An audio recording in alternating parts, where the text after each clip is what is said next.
GM, and welcome to From A to Z presents Variations on a Theme. I'm Zombie Shepherd. These discussions are about the meaning of large ideas by exploring them from their origins in etymology, philosophy, and history, and how that has created the modern context of connotations and ideologies we associate with these large ideas. While I will not be able to explore or encompass the entirety of these subjects within one discussion, I still hope to explore them, the breadth and the depth of these discussions as far as possible and over time. The ultimate point of these discussions is to make cat videos. The ultimate point of these discussions is to open the realm of ideas through deeper understanding rather than floating on the surface of unspoken social consensus. What is not the point of these discussions is to be right or decide upon an objective truth. If you find yourself disagreeing with me, that's okay. If I say things that contradict your understanding, please feel free to respectfully discuss these things in the comments, the Discord channel, or DMs of any social community in which we are friends. Organic ignorance versus artificial intelligence. An interesting divide on the conversation of fair use, homage, and originality happens when artificial intelligence enters the conversation. The producers, samplers, and beat makers are suddenly worried about their intellectual property, even though almost every sound they use is not their own. Digital artists that use preset brushes and palettes that are meant to copy other artists' styles are concerned that AI is now copying their style. AI artists are not artists is the cry I hear all over the internet, especially Instagram. And it's a reasonable argument. Is writing a prompt the equivalent to learning how to draw and paint, playing an instrument, or even writing and producing electronic or pop music? It's not. And yet, if the market is to decide, AI artists will surpass artists that refuse to adopt AI. We will be outcompeted in speed, cost, and skill based on barriers to entry. The aesthetic audience doesn't care how the art was made, just that it looked or sounded cool and produced the correct chemical response and addictive reaction. Philosophically speaking, AI is a type of creative unconscious where all of our generalizations meld into one and become a soup of creative potential waiting for an imagination to plunge in and find a common denominator. It is what all artists do with one experience at a time. We watch movies, listen to music, see other artists' creations, and we witness a version of our cultural reality through which we filter a sense of self and style, a natural byproduct of the medium of our personal life. AI just has a larger data set and faster ability to experience that reality.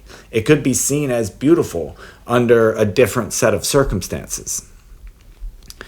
Where people become particularly upset is because the way AI companies have gathered this data is largely unethical. This is true about all companies, by the way, not just AI.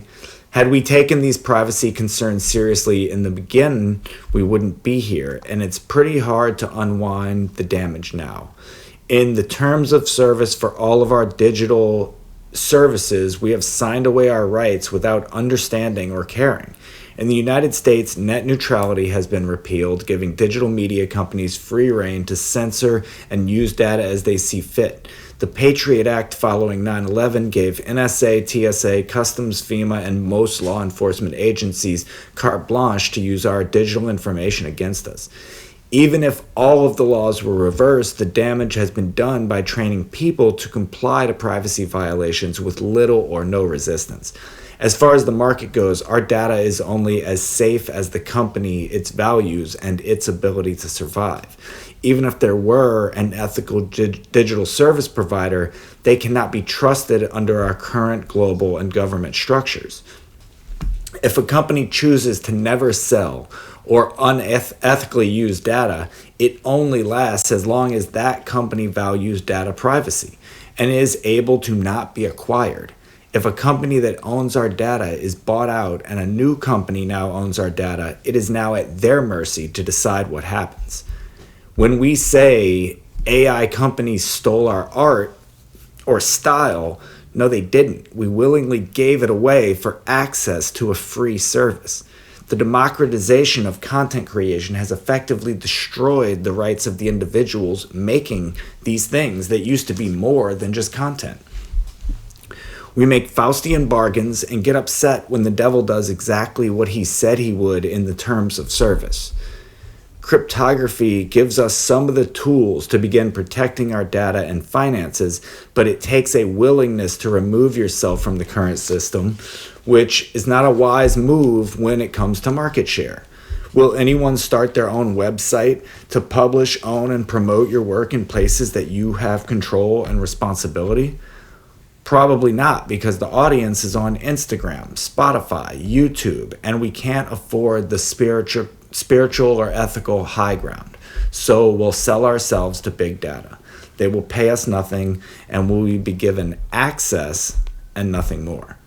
And most people don't even use copyrights to protect themselves, much less any form of self-sovereign technologies.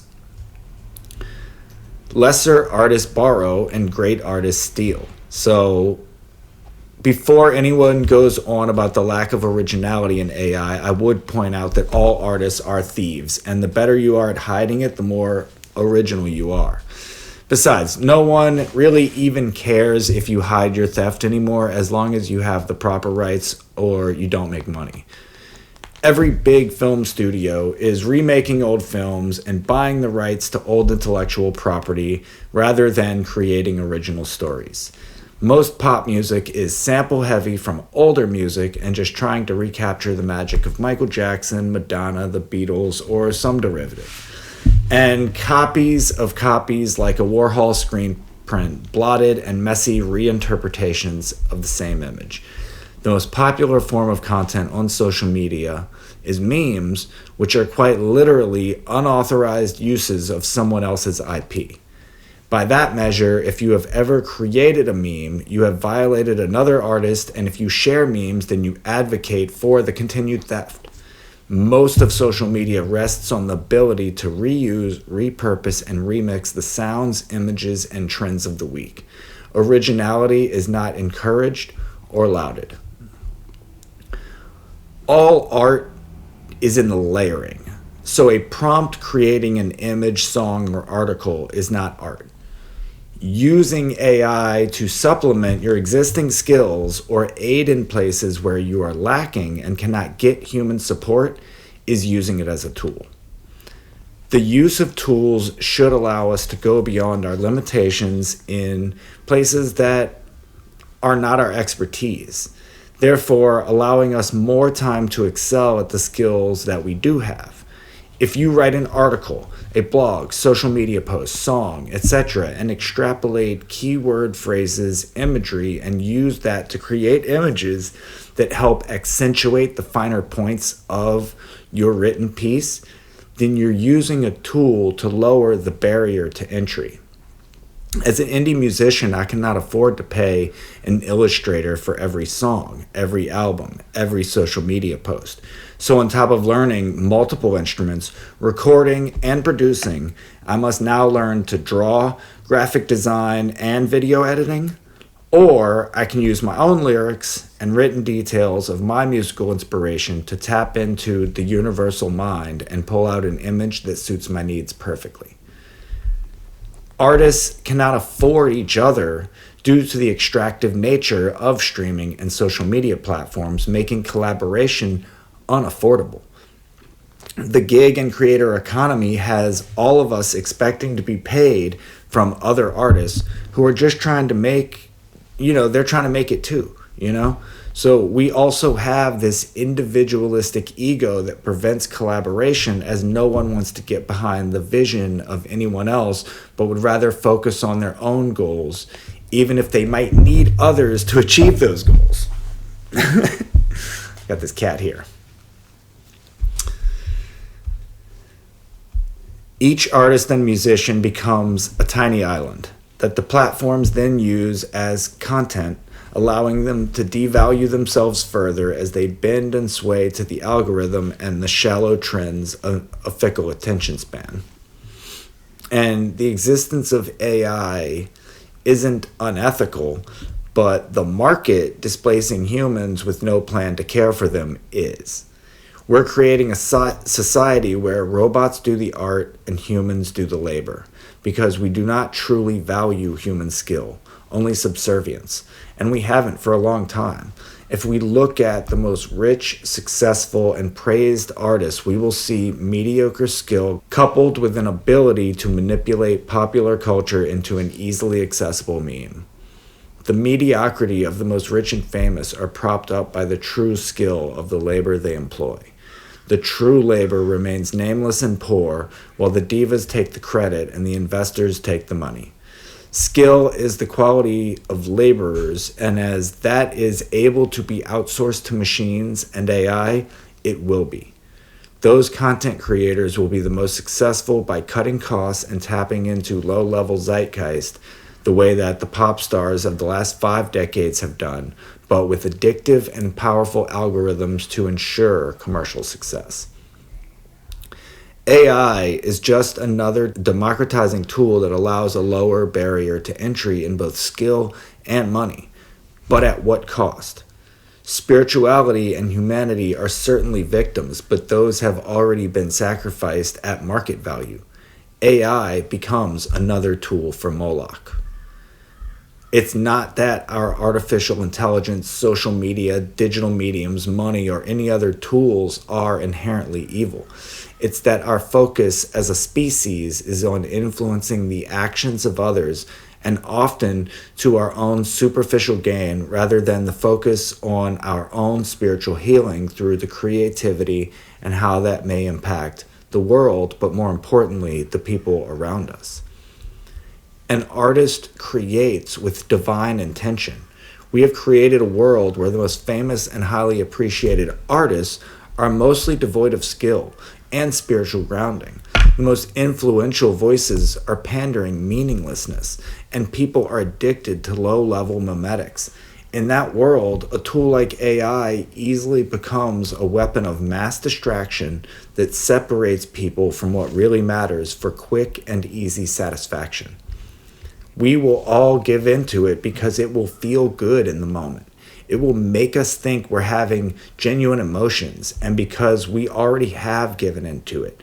If we accept low-quality engagements from other humans, we'll accept it with AI because it will be faster, easier, cheaper, and more fulfilling than anything a human can do, as long as you just want aesthetics and no soul. Thank you for being here with me and Rusty. Hope you join us again in the future for more From A to Z Presents variations on a theme. Hopefully some more Moloch traps coming at you. Definitely pay attention to Zombie Shepherd music I've been dropping all over the place. Spotify, sound.xyz. And, I appreciate anything you do to say hello, like and comment and subscribe and all that fun stuff. But yeah, let's keep the conversation going, and I hope to see you out there on the internet and maybe in the real world. Go make some art, go touch some grass. I'll see you later.